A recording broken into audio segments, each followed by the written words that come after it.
Hello. Hooray. We're live. Live. Okay. Well, hello. Hello. Welcome, everybody. Welcome, Gayla. Just joined us. Jessica. Oh my God, Jessica Bourgeois. What a great, perfect last name for our That is perfect. Oh, Christine. Hey, Christine. Hey, really great. Teresa. Oh, this is awesome. Yeah, I guess I alerted people that I was going live too. Your peeps are on. All right. Well, this is exciting. Sasha Cohen, welcome to Substack Live. Thank you, Jonathan. Great to be Long here. a long time coming. We've been wanting to do this for a while. I'm glad we finally made it happen.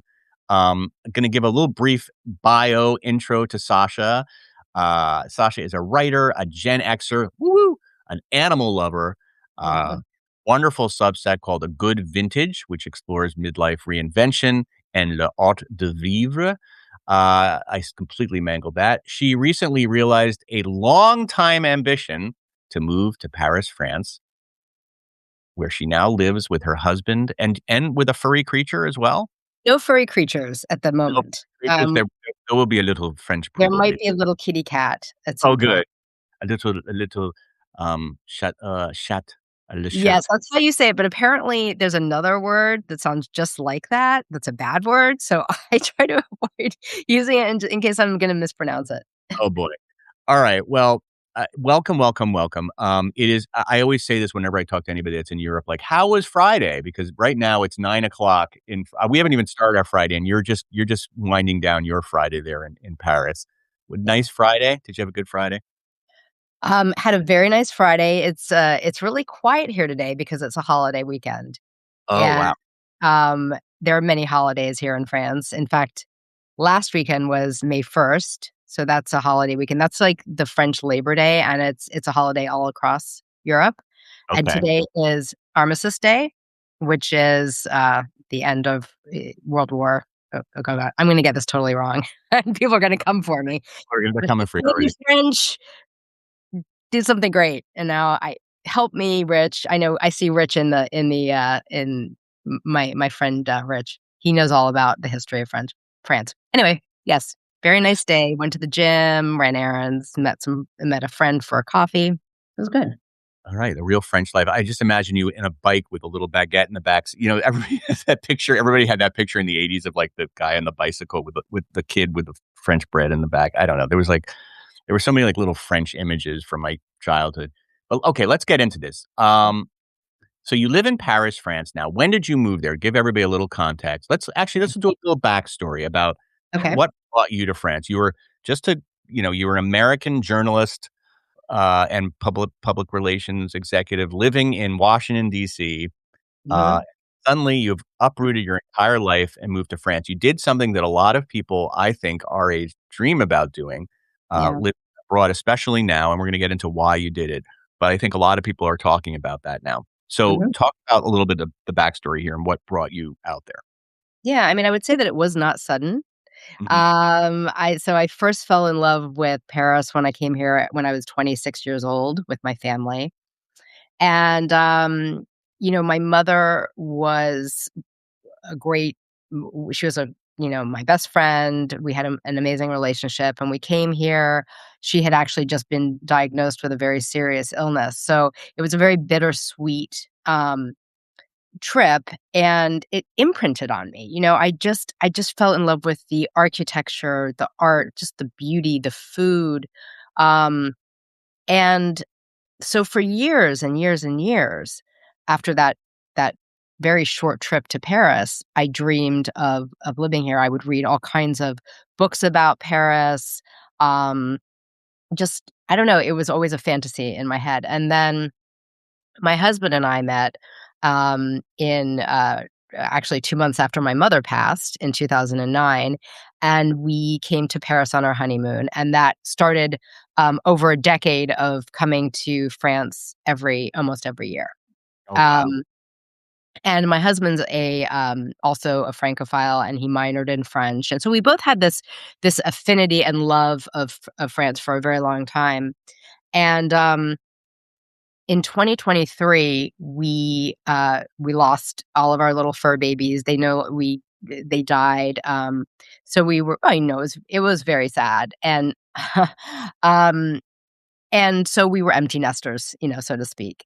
And we looked at each other and we were really eager to leave the United States and to live abroad because it's an experience that neither of us had had as young people. We had not, I had not had the opportunity to do a year abroad or a study abroad program or anything like that. Right. And we're midlifers. So we don't have an infinite amount of time. So it was kind of like an if not now, when kind of a situation. And so that started the conversation. So that was the end of 2023, and we said, "Okay, what we're gonna do is we're gonna start by going to France for little bit longer stays each time and see how we like it, and we're gonna travel around and try out different places." Hmm.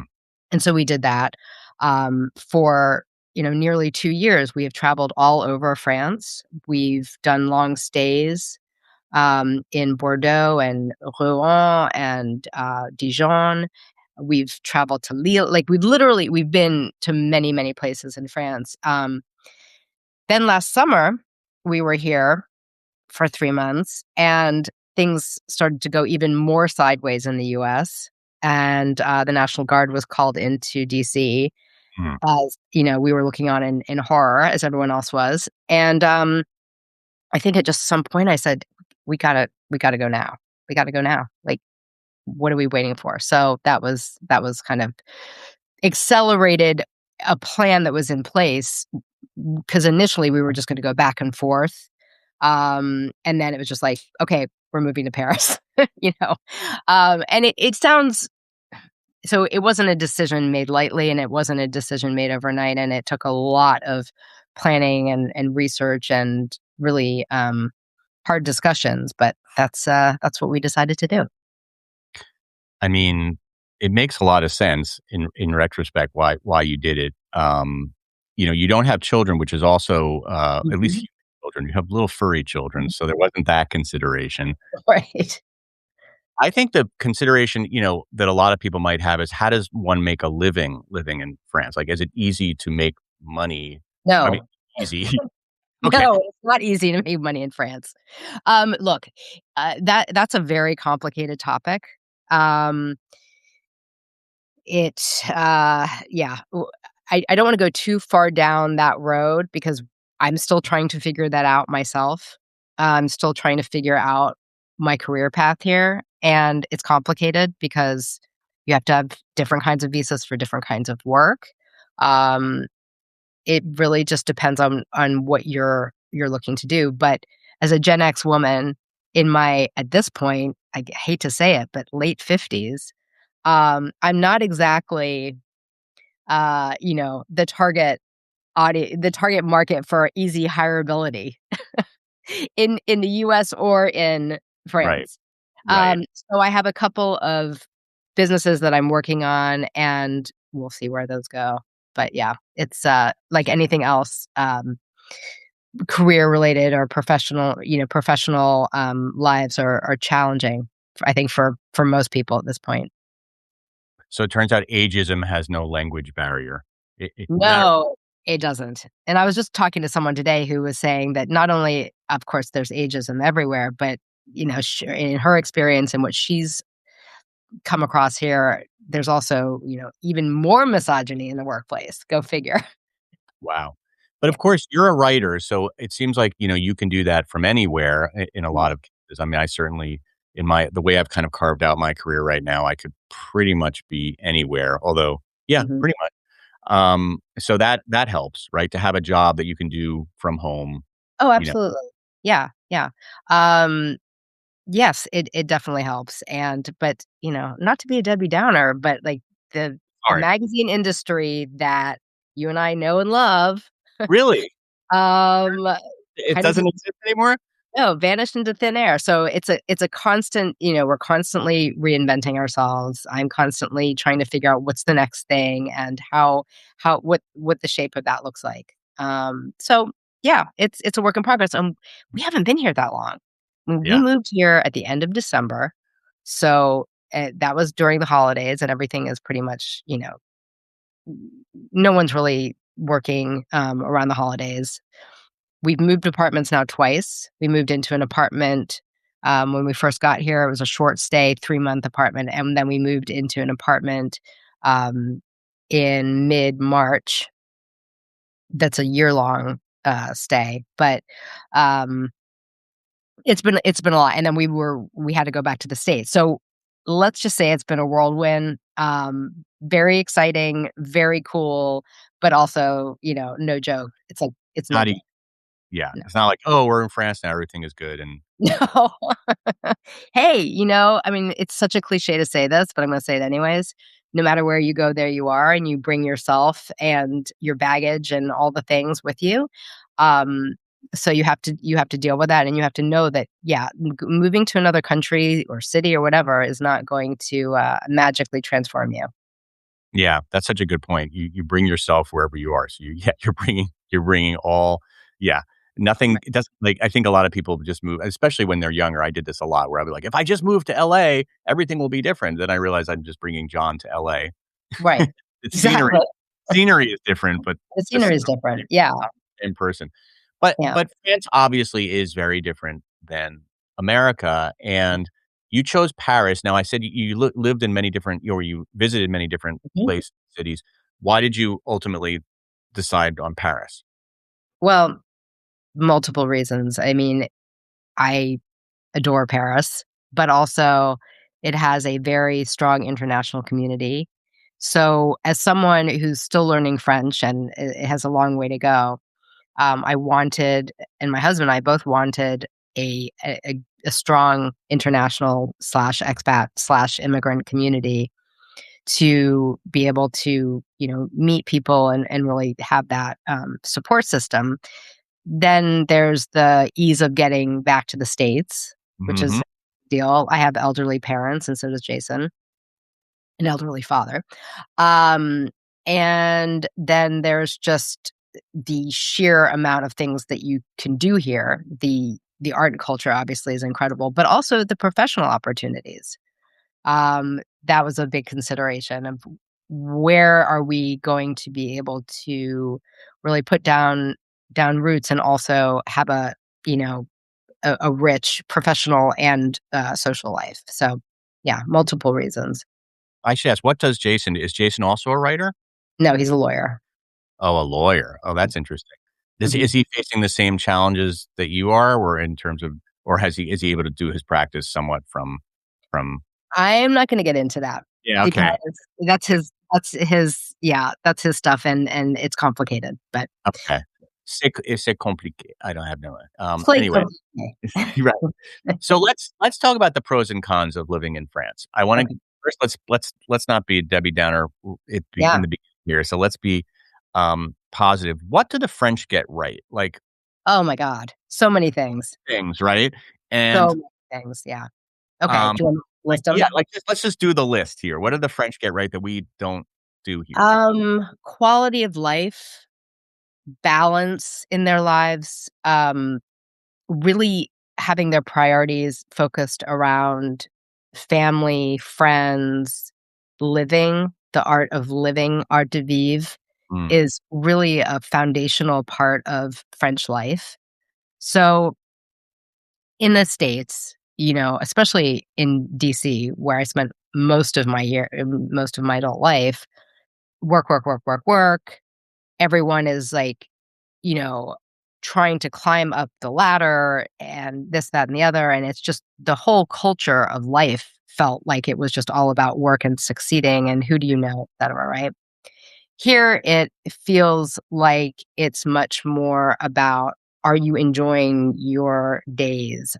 Do you have beauty in your life? And I don't mean like material beauty. I mean, again, spending really beautiful quality time with friends and family, eating well-prepared seasonal food, going to the theater, going to museums, which is, of course, happens, in the States as well. But it's just more of an emphasis here, I would say, on those things. Um, yeah, I don't know. There's a lot. There's a lot I love about it, and just culturally, the you know, the underpinnings, I think, of the fact that it is a socialist country And there's a sense that it's not every man for or every man and woman for themselves here. And that Right. is, in the US, there is a tendency to sort of be like, well, I got mine, so that it's all good. And here there is a sense of camaraderie. There's a sense of um, people really value helping other people, and even all of the institutions here are built around that sense of community and helping one another. And the French healthcare system is a perfect example of that. So yeah, well, the French healthcare system and the education system and all of those things is a big part of what the French get right. Right. They take care of their people. I mean, they do. They take care of their people, and I think that that's kind of a fundamental difference between France and the US, and especially the US now, where I mean, I won't even go there. It's just Yeah. Well, it's a mess, especially healthcare. I mean, horrible.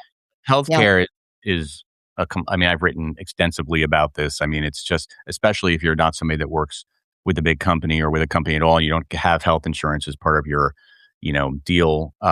It is, I just can't even believe how expensive it is. Especially I'm in a family of four. I'm paying almost $3,000 a month for health insurance. I mean, it's It's outrageous. horrible. Yeah. Yeah. So, Yeah. so have you partaken in the in the state, whatever, what do you call it? A No. national care. Carte Vitale, we are not yet on cart we don't have our Carte Vitale, which is the card that is essentially, you use when you go to the doctors. And, so now we're currently paying out of pocket. I have been to several doctors. There've been a couple real interesting experiences. I had an eye doctor appointment yesterday, that, left me kind of uncomfortable Really? for some reasons I don't really feel like I wanna get into, but let's just say that the doctor said some things to me that didn't sit well with me. Um, we were talking about the US and Trump, and Oh god. yeah, it started to get kind of real uncomfortable. So there was that. And then, I've been to a dermatologist and I've been to a primary care GP, and they were, perfectly fine experiences, and the cost is much lower. Out of pocket for this, even even though the eye doctor experience wasn't great from a personal perspective, the cost was only, I think, just under $100, and that was for an ophthalmologist, Hmm. not Yeah. just going to like an optometrist, but going to an eye medical center with all kinds of advanced machinery and things like that. So Cool. yeah, What what about cost of living? We were just before we got on, we were talking about London, and I just yeah, got back from London. I could not believe how expensive London was.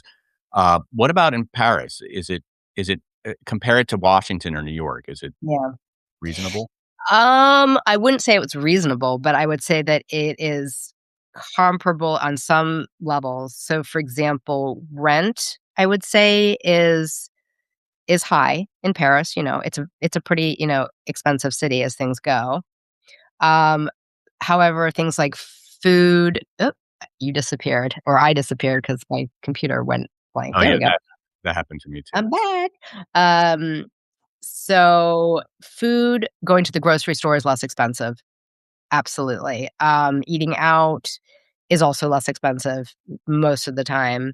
Um, yeah, those I would say that, overall, living here is slightly less expensive than living in DC, but not by much. But then you get outside of Paris and it's a whole different story. It's a lot less expensive. Much less expensive to live in. I have a friend who lives in Rouen, which is in Normandy, and no, I think she pays maybe close to $1,200 for a really nice big one-bedroom apartment right in town. So, and yeah, you can get some I don't say you can get great bargains, but yes, the cost of living elsewhere is much better. Yeah. And of course, there's the food, which is kind of goes without saying. But Mhm. the food really noticeably, I mean, obviously French food is absolutely delicious, and they just understand food But in terms of the quality of the food, I mean, when I go to Europe, I definitely notice that right away. Like tomatoes taste like tomatoes. Oh, yeah, 100%. Yeah, the tomatoes taste wonderful, the strawberries taste wonderful, the produce, I mean, just the experience of going to a market in and of itself is one of my favorite things to do, to go and stroll through the market, and I took a cooking class a couple of weeks ago with an author and a very prolific and well-known, cookbook author, and she took us to the market and showed us, what to look for. So typically, if you go to a market, you'll see a variety of produce stands, but some of them have pineapple and bananas and things that are clearly not in season or clearly not from France. So when you're going to the market, you really have to learn which of the producers are growing their own fruits and vegetables versus who's shipping them in and that sort of thing. But it's a great experience. I highly recommend, anyone who comes here just to maybe take a cooking class or go to the market and spend some time talking to the vendors and things like that. Yeah, Sold. I'm in. I'm in. and the food is great, and we are in the sixth arrondissement, and it's a little bit touristy here, so you have to be careful to find the cafes and things and the restaurants that are not geared towards tourists because they tend to be a little less uh, high quality and a little more expensive. As with any place, right? Like if you're in DC and you're sort of in the middle of the most touristy neighborhoods, you're maybe not going to find the best restaurant. So it's just the same here as it would be there. Yeah. How do the French treat Americans? I think a lot of us think that French people don't really like Americans very much, Mhm. um, and especially now. What's been your experience? Yeah. In general, I have not found that to be the case at all. In fact, they love Americans. They just like the rest of the world don't understand what's happening in America, and Yeah, I think they feel sorry for us, right. because the reaction tends to be, "Oh, you're from America, like, what is going on there?" Like, what kind of madness is going on? Um, we have made, some lovely French friends. In fact, we're visiting them this weekend in Dijon, who are the most wonderful couple. We met them the first time we went to Dijon, and they have, become good friends. We're going to spend the weekend with them. So I think, I think there's a real, problem with making big sweeping statements about anything.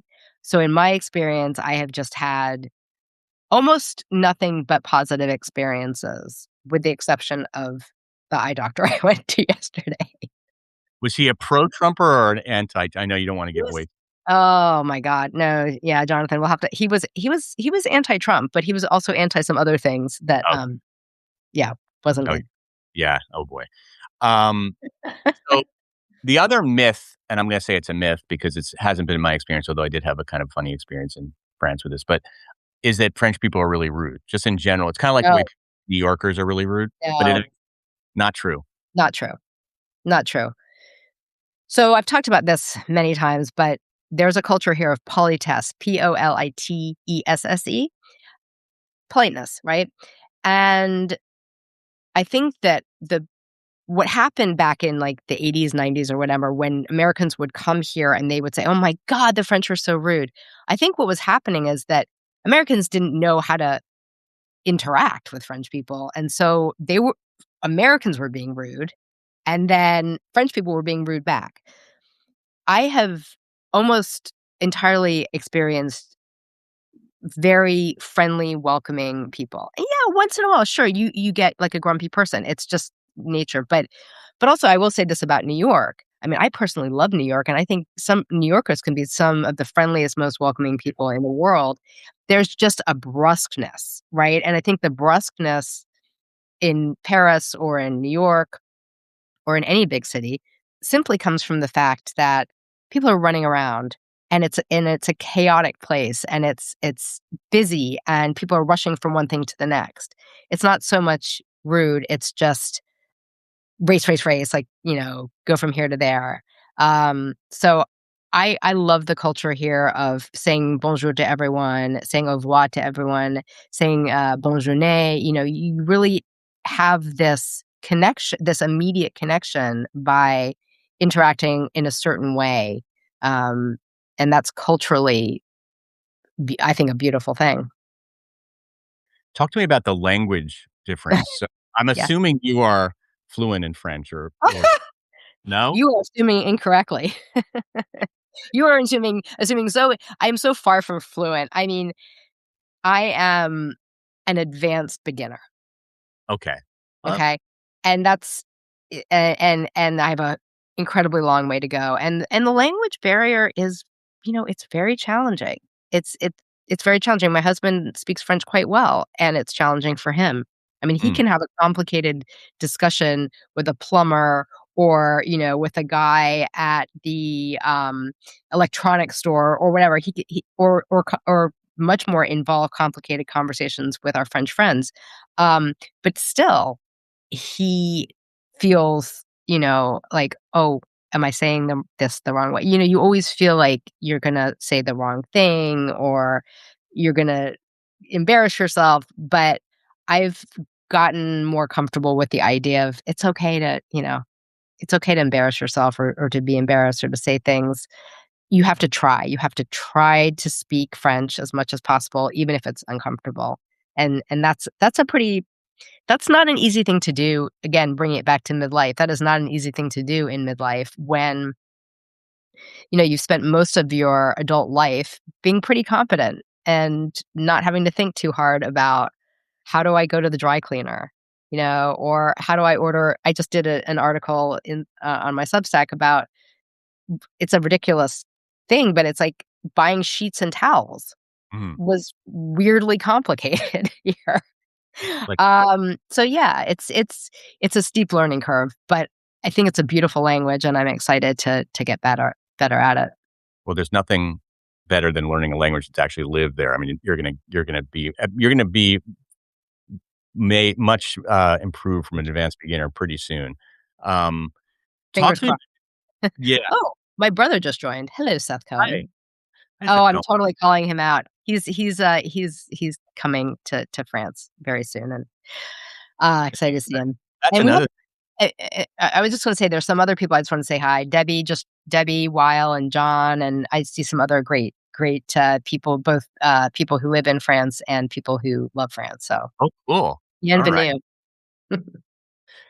bienvenue. You mentioned so we're talking about language. Do you find that people wanna speak English with you, or they just really pretty much interact with you in French? That's a mixed bag. Yeah. I would say that the people who speak English really wanna speak English because they wanna practice, and the people who don't speak English speak French. Yeah. Yeah. Yeah, people I lived in Japan for a year, and I did not live in Tokyo. I lived in a small city, so nobody spoke English. So I do have an experience of this, but I do find that when people love to practice with you, right? They're like, "Okay, Mhm. this a little bit," which, sometimes makes interactions a lot longer, but it's very friendly too, which I like.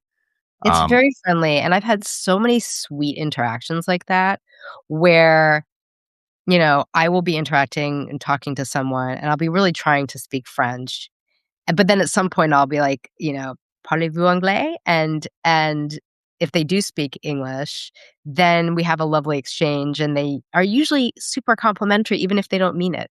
They're like, "Oh, your French is great," and I'm like, "Uh-huh, right." But, like, it's nice to hear.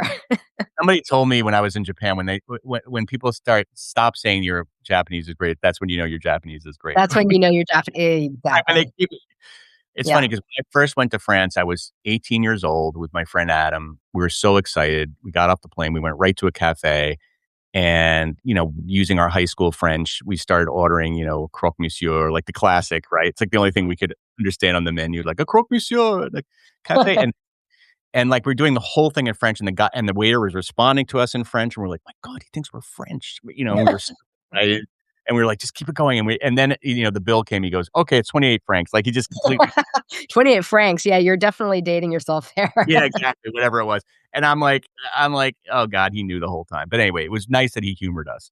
It's Um, very nice. Yeah, yeah, it's super it sweet. it was super sweet. All right. So we've been talking a lot about the good things about living in France. Mhm. Let's talk about the things, I won't say the bad things, but the things that are challenging about being an American or being and just being anybody from a different country living in France. Like what is challenging about it? I mean, the challenging things are what I alluded to Yeah. before was just not knowing how to do stuff here, the Right. simple things.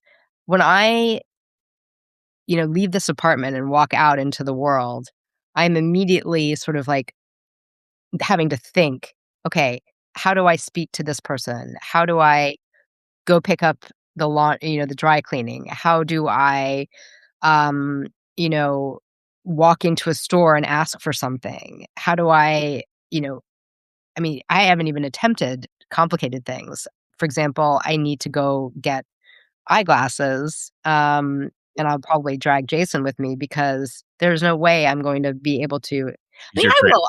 I would get by. I have written about also going to the salon, the hair salon, here, which is extremely intimidating because it's complicated to explain, how you want your hair done or whatnot. And so all those little things, right? It sounds silly, but they add up and it's exhausting. And so after a day of being out and about, and I'll give you another example. I went to the gym yesterday and I had to change my membership to a different kind of membership. And the two guys who were helping me were absolutely lovely. And, I was trying to do my best in French, but eventually they took pity on me and we switched over to English. But that's an example of a tiny little thing that I was, like, stressed out about because I don't know how to speak the language. So that's hard.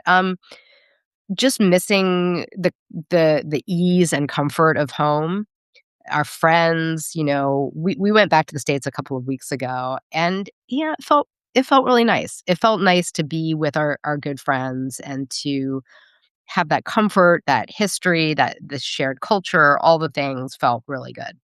So, those are just Also, a few you examples. just speak English and you don't have to, yeah, like you can explain yourself and it's not so hard. Yeah, but the flip side of that is I love the fact that I don't have a history here. Mm. It So anytime I meet someone, I'm completely new to them, they're completely new to me, it's very exciting, get to know them, they get to know me. Um, there's, no baggage, right? As opposed to living in DC where I grew up and went to high school, and every time I would, pass certain places, all kinds of memories would come flooding back, good and bad. So, it's a very interesting. I Yeah, think it's a growth experience, at the end of the day. I love it. I love that you can reinvent yourself at any age, right? And just You be a can. yeah. I'm sorry, but you triggered a memory that I have to Yeah. resurface when you talked about a haircut. That same trip when I was 18, I don't know where I got it in my head. I was so into Euro, like new wave stuff. This was in the 80s, and I was like super into Billy Idol. And I went to a hair salon in France. I decided I was going to get my hair blonde and I wanted to be Billy Idol, but I didn't want it to be too blonde, but to try to explain to somebody who didn't that, in my high school French to somebody who didn't speak English, like I wanted Billy Idol blonde, And they but were not like, "Who the hell is the Billy Wade?"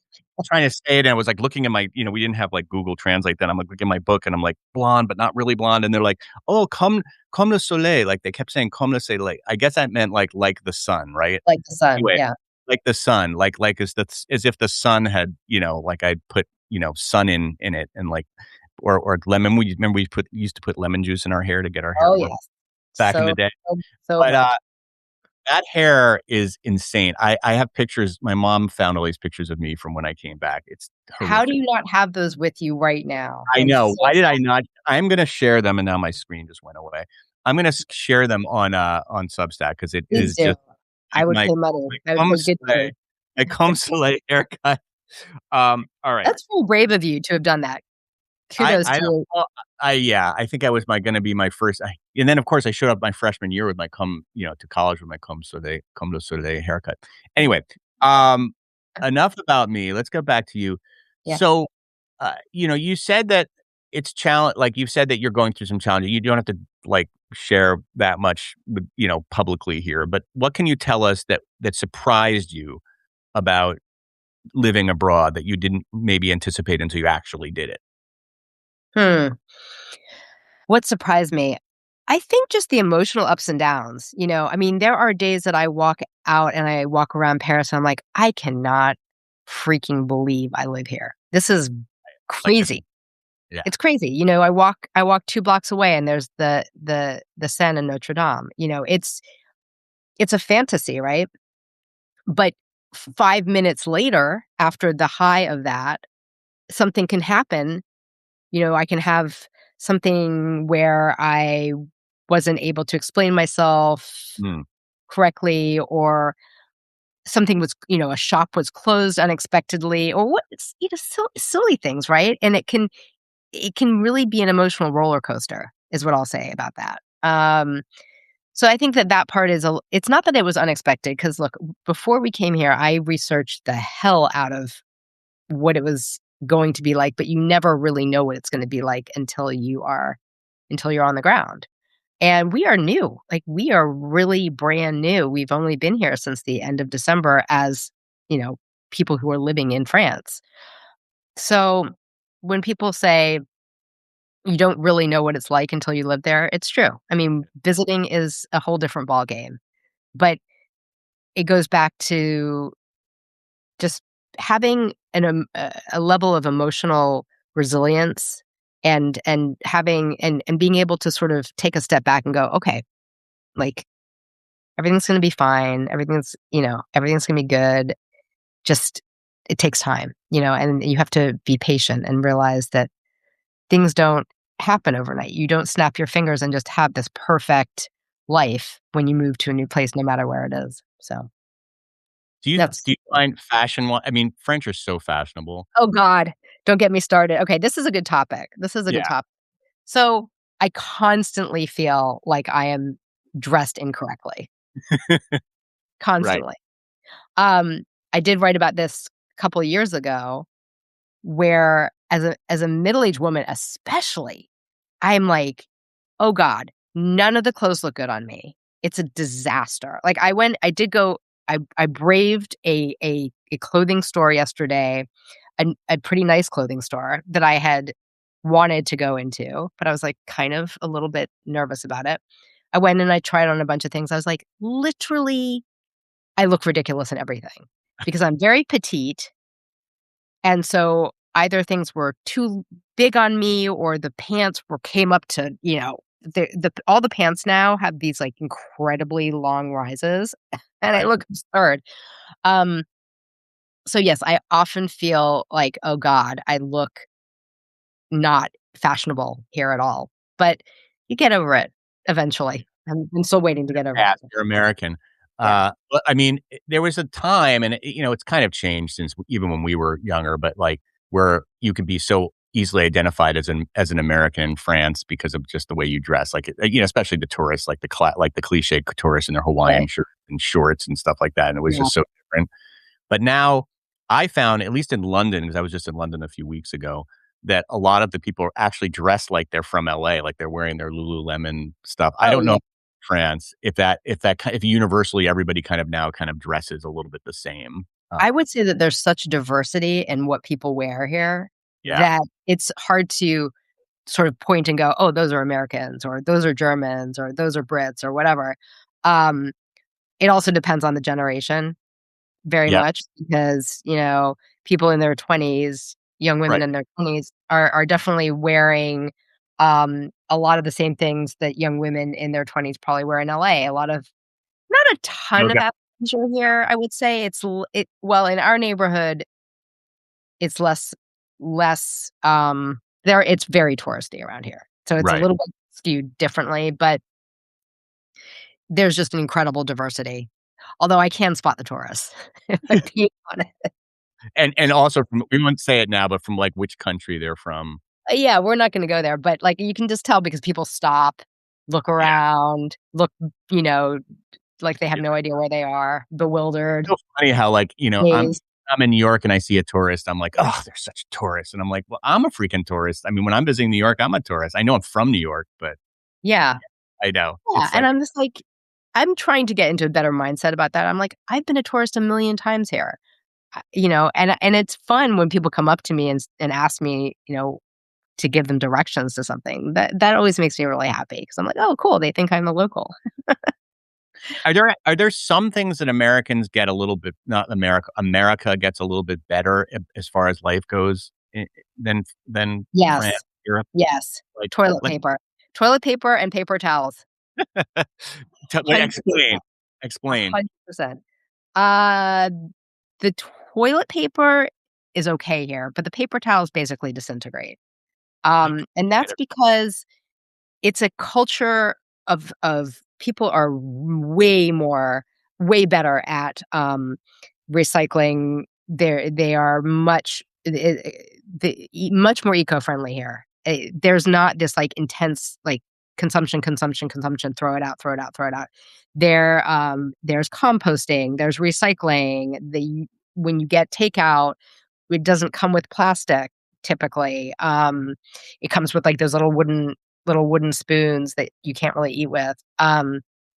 So but anyways, yeah, the States has thicker paper Widget product. or paper products, not good produce, but really good Yes, paper, so I'm so really glad. good paper products. Also, I do miss having a dryer. I'm not Mm, gonna lie, hanging our yeah, clothes up that. is not as convenient. But Why do they not have dryers in Europe? I don't get that. Is it again, cold? it's because of being, more aware and concerned about the environment. It's the same reason that air conditioners are very rare here. Yeah, I We was don't gonna say. we don't have an air conditioner in this apartment. Yeah, I remember that being, well, especially in the summer when I used to visit Europe, and it's so hot in the summer, and I remember thinking, like, I kind of miss air conditioning. Yeah. Yeah. Do you ever miss I mean, you can get any kind of food anywhere you ever want, but do you ever miss the food from home? Like, do you ever just crave a good hamburger? I guess you can get a good Uh-huh.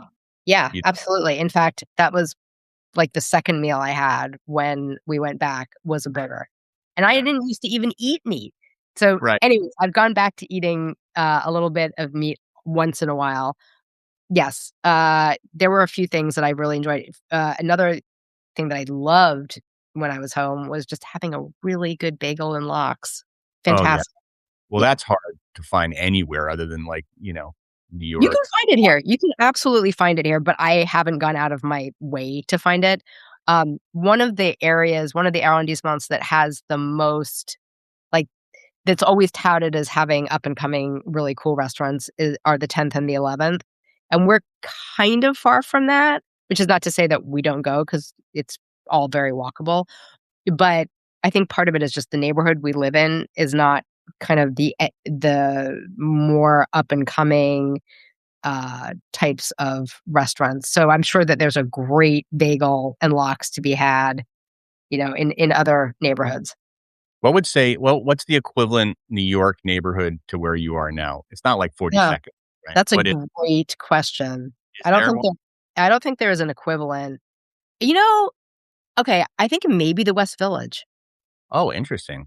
Yeah, because the West Village can get very touristy, but it's really pretty and Exactly. it Yeah. has, like, yeah, Yeah, okay. it's I was got gonna this say smaller. 42nd. Yeah, but okay. It's got, like, this, the West Village has, like, the smaller little streets, and it just feels really, like, adorable and charming, and that is very much how lots of parts of the 6th are as well. It's, I believe, the oldest arrondissement in Paris, and we are in a very old building. Our building is, I think it's 1800s, so it's pre-Haussmannian as well. So Haussmann, in case people don't know, is was an, very famous architect, and a lot of the very iconic, big buildings here and boulevards were, part of his vision. And there's a certain style, the wrought iron balconies, Mm, the brickwork, just beautiful, but ours is not that. yeah. Um, as far as let me see, I had such a good question to ask you, but then I forgot. Darn it. Uh, Darn. so tell us, you're doing things like on Substack. What is Vintage Salon? A good vintage salon. Good Vintage Um, Salon.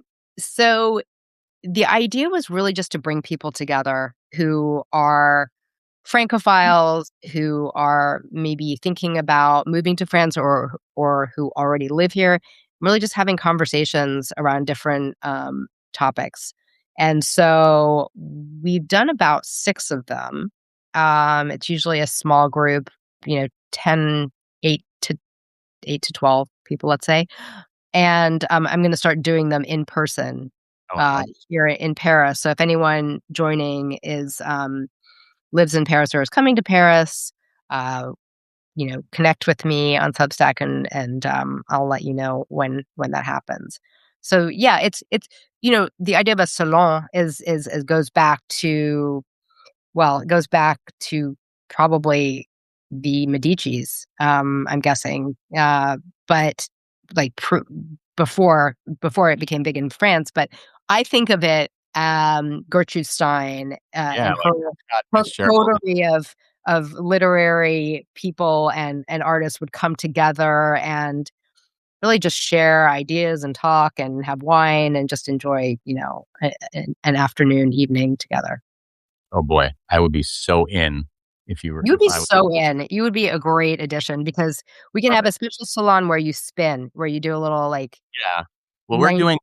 we're doing that, but there's no Gertrude. We're doing that here in LA. We're doing a trivia night. Well, anyway, I'm going to be doing a trivia night, Gen X trivia night. It's that's what we do here.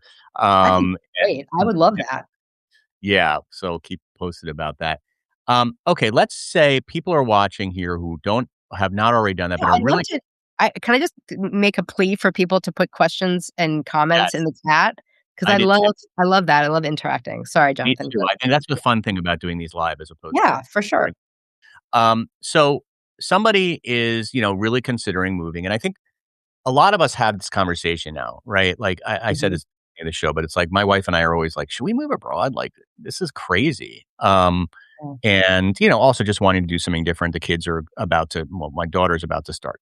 That's not really true. My daughter's going to college in a few years. My son is in college in London, and so we have that consideration. So, what are things that that people should consider that you considered before, actually taking the plunge? Like what are some obviously the financial considerations very important.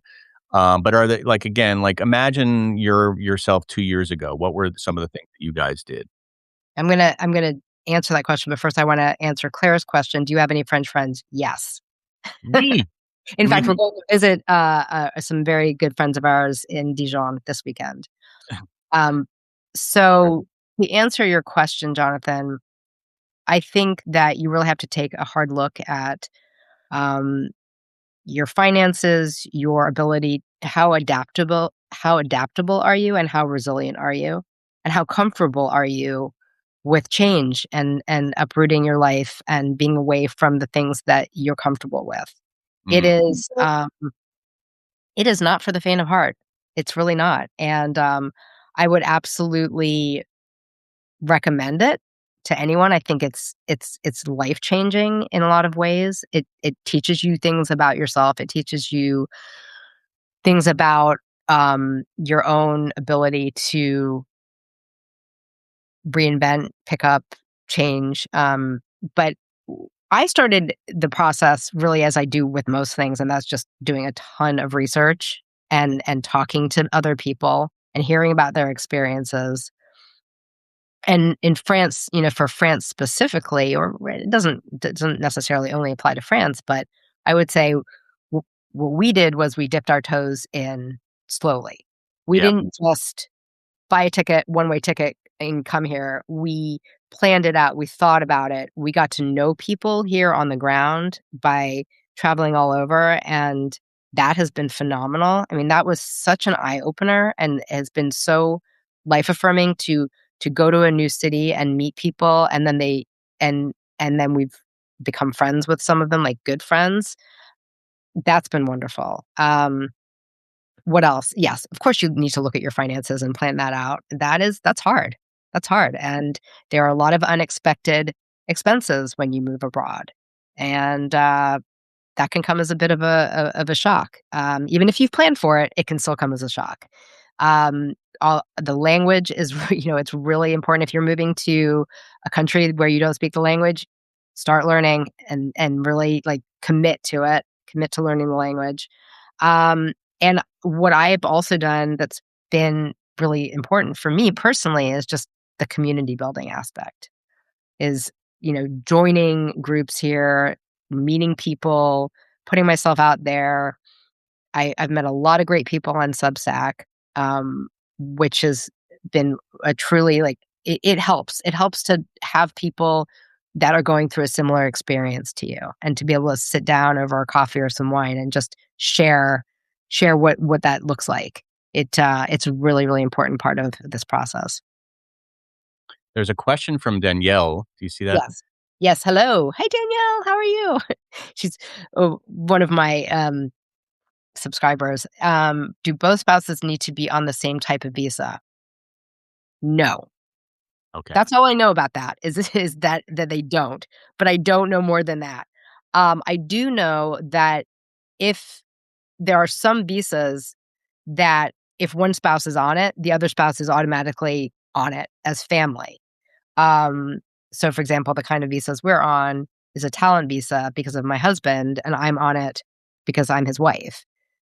However, there could be a situation where someone comes over on a long stay visitor visa and they don't work, they're retired, and their spouse could have a entrepreneur visa and they do work. I think that's true, but I am not a lawyer, and I'm going to say the best thing to do is always talk to a lawyer, an immigration lawyer about that.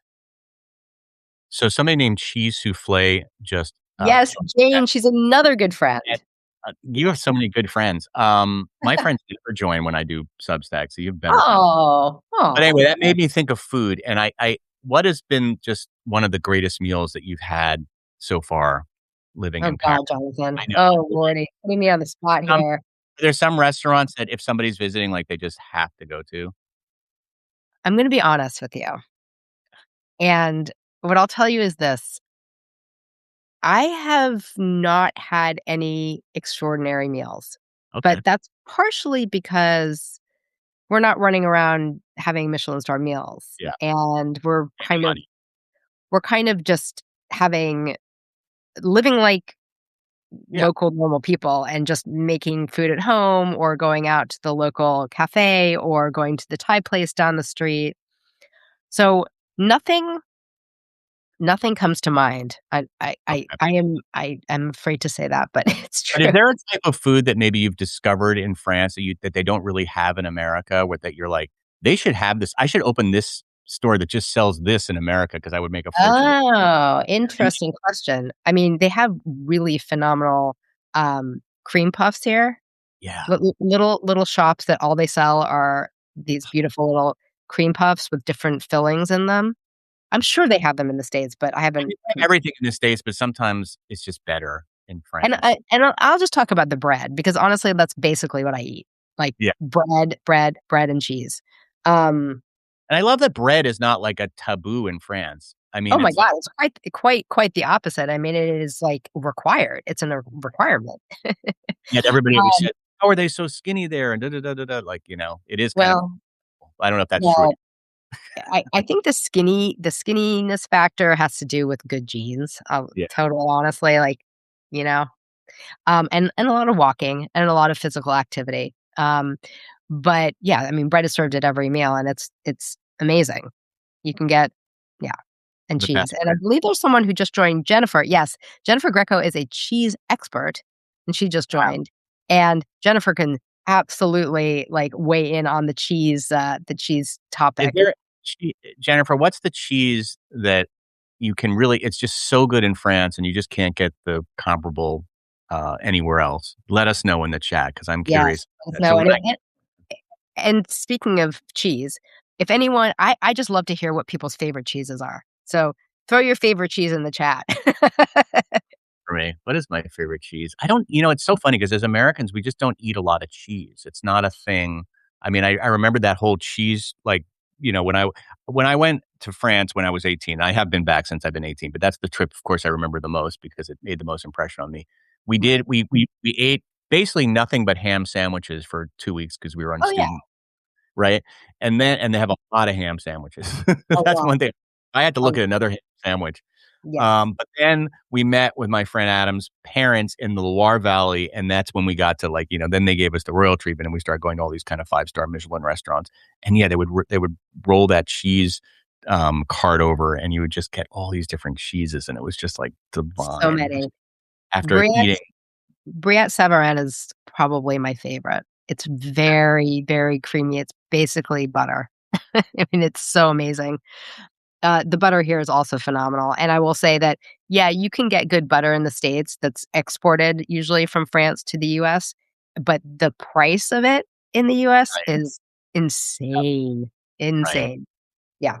The same with the do you find the wine to be The that wine different? is so much better here. I don't know. I think I've heard that they export the not so great stuff, To and they keep America, all the really good stuff, but you can just get good wine everywhere, and, and you it's know, not for as expensive. Yeah. no, from like a $5 glass of wine up to, a $30 glass, you can get it will generally be good at all price points.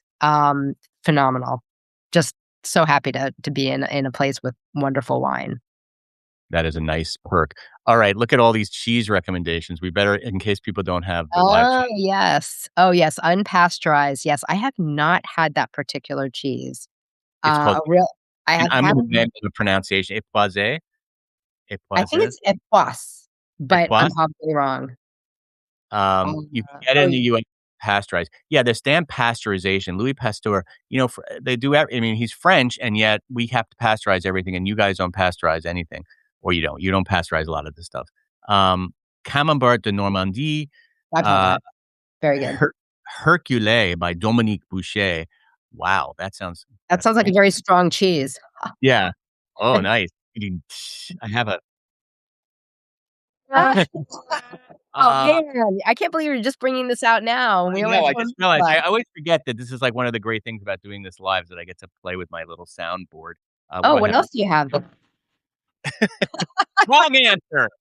Do you Okay, have any I wish you had something, with a I know. French I know, vibe. I thought as soon as I logged in, I was like, "Why did I not do, like, a like a little, like, French thing?" Um, okay, so, yeah, Hercule isn't too strong, she says.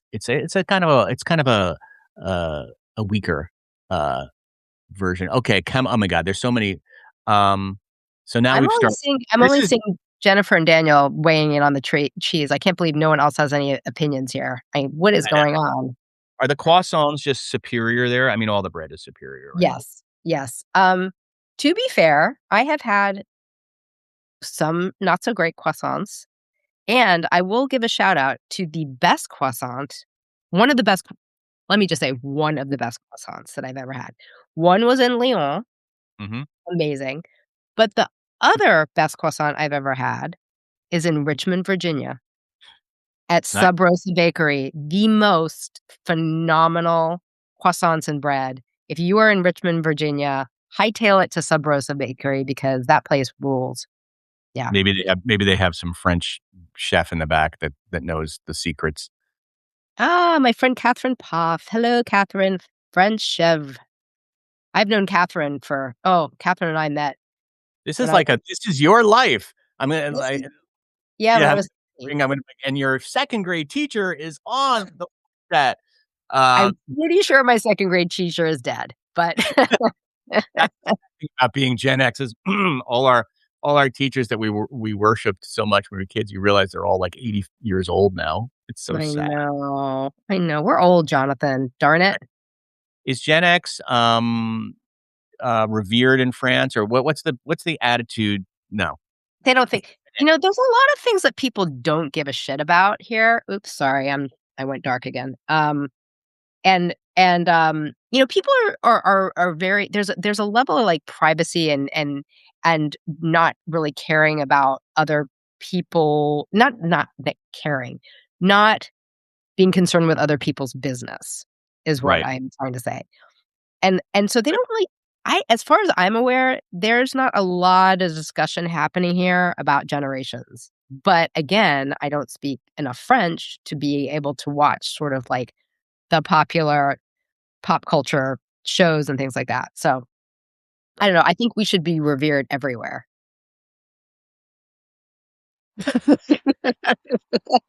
Thank you. Um, Yes, yes. Love it, love it, love I it. Well, this has been great. It's been an hour. I feel like if people, Wow. It I mean, flew by. time flies, right? This was I so know. And people are fun. just joining I now. know, it's so So sad. I sad, just so joined. sad. Well, I Right. mean, the good thing is that I do replay these on, and I don't even think I need to edit anything out. There wasn't any, like, incredibly embarrassing moments or anything. Um, Yeah. so thank you so Yeah, much thanks for having me on, Jonathan. for And joining. it's bright and early there I know, I'm in so excited to have my Friday. Your Friday is just winding down. My it Friday is is. just beginning. It Um, is. and, so the name of your Substack, if you don't see it here, is A Good good Vin tip. Yes, A yes. Good Vintage, and please subscribe, and if you liked, this podcast, I guess it's a podcast, live Substack, um, and you want more like this, and I am Small Talk, that is the name of my Substack, and we talk to Gen Xers about Gen X things, but also just about things like cheese, which, waking up this morning, I didn't know that I would be an expert now on French cheese, so I'm excited about that. Um, I Oh my god, am I on Howard Stern? Like, what's happening? Yeah, exactly, exactly. It's like you're on the Z Morning Zoo. Just in case you were missing America, I'm bringing you right back to really cheesy morning. Well, All thanks right. so much. Thank you so much, and we'll see you all next week. Alright, Bye. bye, guys.